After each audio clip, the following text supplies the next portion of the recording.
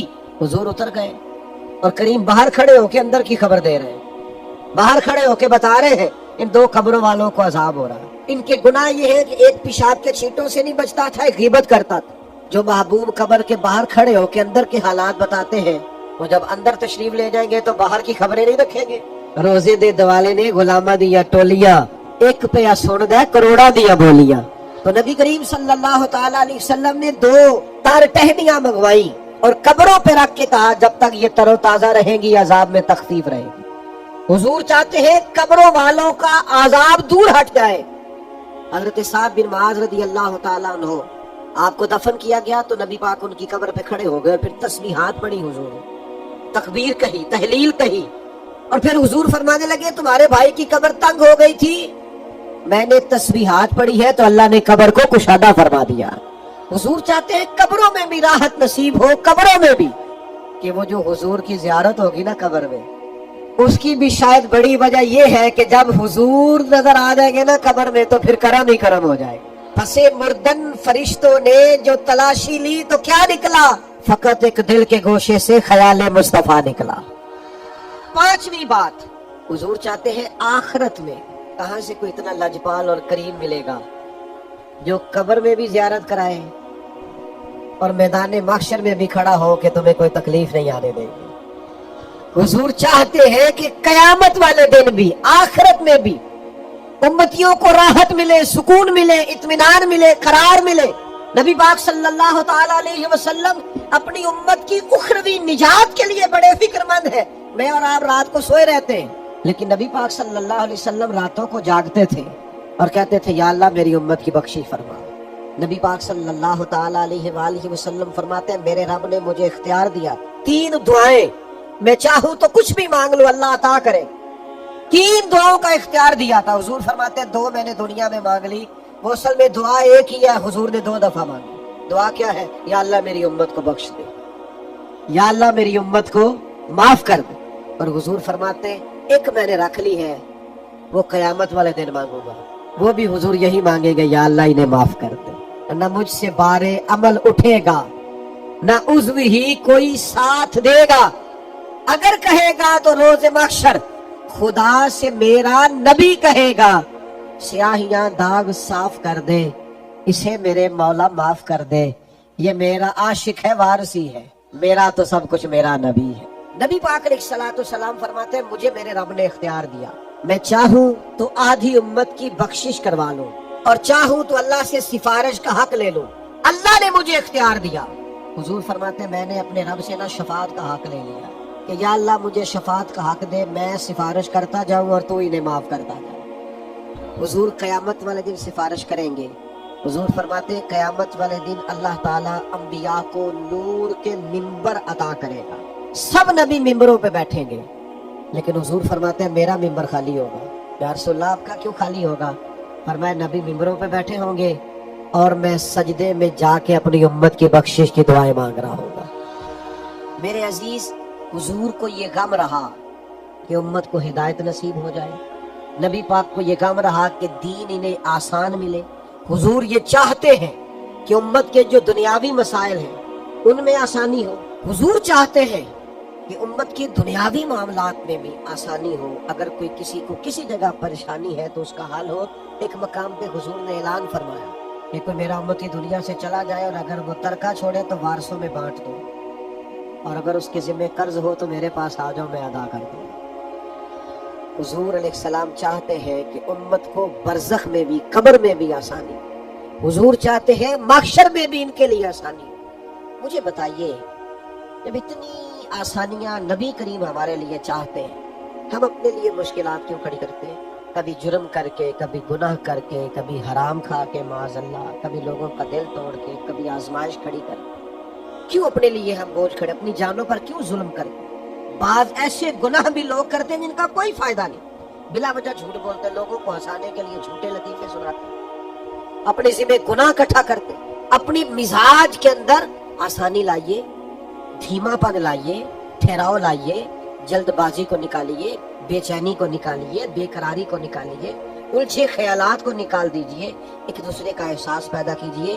دین بڑا آسان ہے، قابل عمل ہے، بڑی آسانی سے عمل کیا جا سکتا ہے۔ صرف ایسا کیجئے کہ اپنے سینے میں جذبہ پیدا کیجئے کہ ہم نے عمل کرنا، خواہش پیدا کیجئے کہ ہم نے آگے بڑھنا۔